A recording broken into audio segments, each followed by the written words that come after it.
Baie welkom by ons eerste gesprek of ons eerste Bybelstudie van 1 Tessalonisense. 'n Brief wat Paulus skryf aan die gemeenskap van Tessalonika. Hierdie week kan jy ontspan, hoef jy nog niks te lees nie, is ons net besig om so 'n bietjie agtergrondinligting te gee oor Paulus se briewe, oor hoe dit geskryf is, en dan gaan ons in volgende week se video al hoe meer en sterker met die Bybelstudie aangaan en kan jy solank 1 Tessalonisense begin lees. Ons trek weg om te sê, wanneer ons dink aan Paulus se briewe, is daar 7 briewe wat Paulus, ons weet sonder enige debat of enige twyfeling wat hy geskryf het. Hierdie is dan nou onder andere 1 Tessalonisense, 1 en 2 Korintiërs, Galasiërs, Filemon, Filippense en Romeine. Die rede hoekom ons dit vir mekaar kan sê, is daar is 3 redes. In die eerste instansie is ander geskrifte, ander tekste, ander mense praat van hierdie 7 tekste, hierdie 7 briewe as Paulus se briewe. Die morfologie, die styl en die trant van al 7 hierdie briewe is presies dieselfde. Die teologie daarmee ook stem ooreen en die struktuur van hierdie 7 briewe stem ook almal ooreen. Maar nou wat van Efesiërs? Wat van Kolossense? Wat van 2 Tessalonisense? En die antwoord op daai vraag is eenvoudig. Ons, gegeewe die historisiteit van hierdie boeke, kan nie met 100% sekerheid sê dat Paulus daai briewe geskryf het nie. Daar is wel baie sterk argumente om te sê dat Paulus daardie briewe geskryf het en word dit algemeen so aanvaar onder geleerdes. Daarmee saam, wanneer ons dan nou Paulus se briewe in ons wêreld wil verstaan, help dit ons baie om dit binne sy sendingsreise te posisioneer en te sit. Nou ons weet, as ons Handelinge gaan lees, Paulus se briewe en dan nou 'n paar buite Bybelse bronne, dat daar 3 sendingsreise waarop hy gegaan het. En ons kan hulle dateer enige tyd hier tussen 44 na Christus tot so 60 na Christus. Nou die van julle wat skerp is en wat byhou, sal dan nou onmiddellik agterkom, maar die briewe van Paulus is dan geskryf vroeër as die van die evangelies.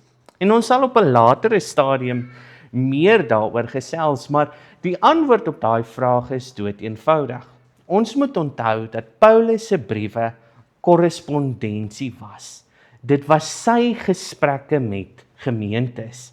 En is ons gelukkig of danksy die Gees daarby baie bly dat van hierdie briewe behoue gebly het en kan ons dit tot ons beskikking gebruik. Daarmee saam, wanneer ons na die egte briewe van Paulus kyk, maak hy dan nou gebruik van die Hellenistiese struktuur, die Hellenistiese briefstruktuur. Nou ons almal was op skool, ons almal moes transaksionele tekste skryf, en een van daardie transaksionele teks was dan natuurlik om 'n brief te skryf, né? Jy weet, en het 'n baie spesifieke formaat gehad, 'n baie spesifieke struktuur gehad, en jy moes by daai struktuur hou om jou punte te kry. Dit het nie gegaan oor die inhoud nie, dit het gegaan oor die struktuur van daardie brief. Dieselfde gebeur met Paulus, maar hy pas hierdie brief aan te pas vanaf sy konteks as 'n Jood, maar ook vir die gemeentes wat hy aanskryf. Soos enige brief het hy 'n voorskrif met 'n afsender, 'n ontvanger, 'n groete en dan 'n danksegging.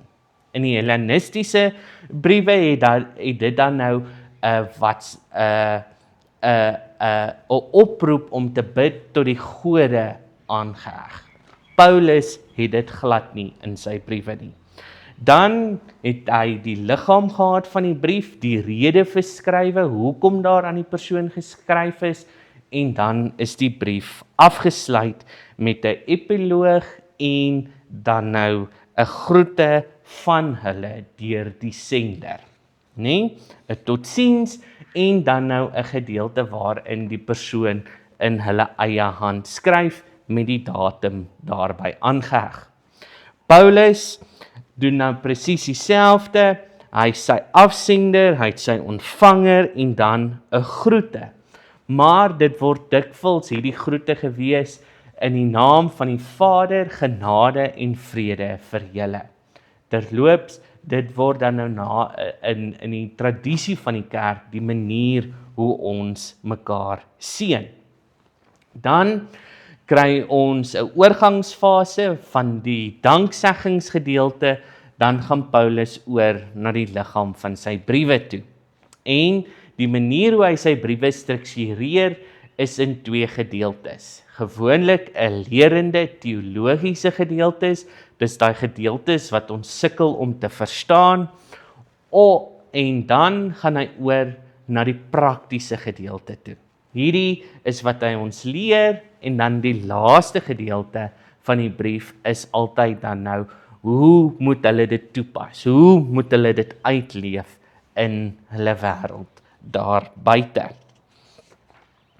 Dit word dan nou afgesluit met 'n kort Griekse groet. As ons dan nou in 1 Tessalonisense gaan kyk en ons gaan sien hoe word dit toegepas, dan kan ons sien die afsender is Paulus, Silvanus en Timoteus en die ontvangers is die gemeente van Tessalonika. En hulle word gegroet in God die Vader en die Here Jesus Christus, genade en vrede vir julle. Wat interessant is, die danksegging en die verduideliking van waar hulle gekom het, word dan redelik uitgebrei in 1 Tessalonisense. Die eerste 2 verse van die eerste hoofstuk, en dan gaan dit sommer oor tot in die 3de hoofstuk, wanneer 'n kort geskiedenis van die gemeente meegedeel word. Die brief word dan nou afgesluit met 'n gebedsversigtiging en 'n versekering, met 'n paar laaste opdragte en 'n seën. Dit kan julle alles lees in hoofstuk 5 vanaf vers 23 tot en met vers 28. Dit is waarvan ons moet bewus wees wanneer ons 1 Tessalonisense lees, selfs wanneer ons die brief Romeine lees. As ek jou die mekaar gehad het, nooi ek jou dan nou uit om hierdie donderdag by te sit in ons Bybelstudie, sodat ons saam hieroor kan praat. As jy meer wil weet, of as jy hou van hierdie formaat van hoe ons Bybelstudies doen op 'n digitale manier, gee ons 'n like, sit jou vrae in die comments gedeelte en subscribe tot ons YouTube kanaal. Tot ons mekaar volgende week weer sien. Groete.